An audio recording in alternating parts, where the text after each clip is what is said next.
Salam sejahtera untuk kita semua. Assalamualaikum warahmatullahi wabarakatuh. Nah, video kali ini masih berkaitan dengan beton pracetak. Saya telah menonton video yang ada di YouTube.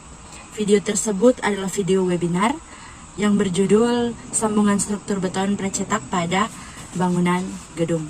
Banyak hal yang dapat saya pelajari dari video tersebut tentang beton pracetak, terutama dari segi sambungan. Nah, sambungan adalah sebuah rangkaian memadukan satu atau lebih pertemuan permukaan atau bagian dari komponen join. Didesain untuk menahan aksi dari gaya atau momen. Oleh karena itu, desain sambungan adalah sebuah fungsi dari kedua komponen struktur dan join di antara keduanya. Sedangkan join adalah pertemuan permukaan antara dua atau lebih elemen struktur, di mana aksi dari gaya seperti tarik, geser, dan tekan, dan atau momen mungkin terjadi. Sistem sambungan yang paling umum adalah sistem balok dan kolom, sistem lantai dan atap, sistem dinding geser, dan sistem fasad. Sistem tersebut dapat dikombinasikan pada tipe yang berbeda untuk mendapatkan konsep struktur yang sesuai dan efektif yang memenuhi kebutuhan dari gedung secara khusus.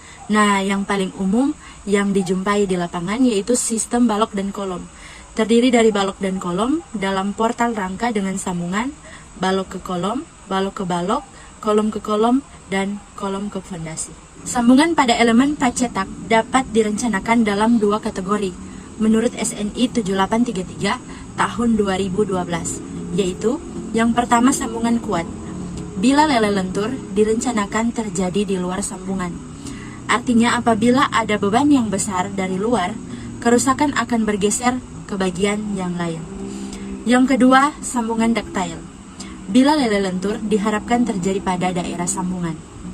Kerusakannya tidak secara tiba-tiba. Ketika retak dan tulangan lele masih bisa bertahan sampai kemudian betul-betul terjadi keruntuhan. Konstruksi rangka penahan momen yang menggabungkan komponen beton pracetak juga terbagi dalam dua kategori besar. Yang pertama, sistem monolik ekivalen.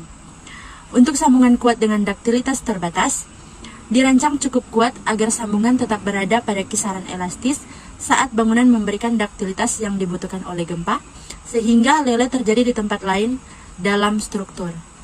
Sedangkan sambungan ductile pada sistem setara monolit dirancang pada batang tulangan longitudinal atau tendon prategang yang terikat di dalam daerah sambungan yang diharapkan dapat memasuki daerah pasca elastis dalam gempa bumi yang besar. Dan yang kedua yaitu sistem join.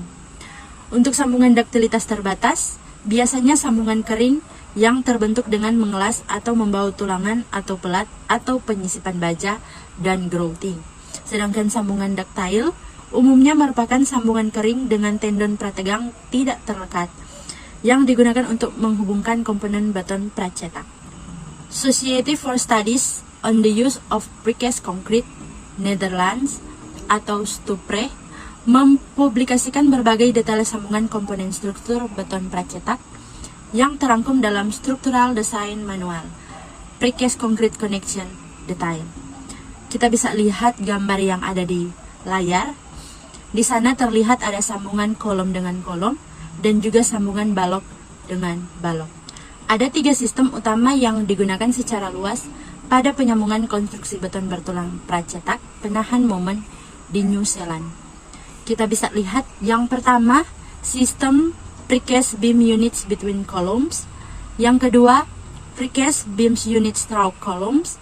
Dan yang ketiga, precast T or cruciform units. Demikian video saya kali ini tentang sambungan beton pracetak. Semoga bermanfaat untuk kita semua. Terima kasih.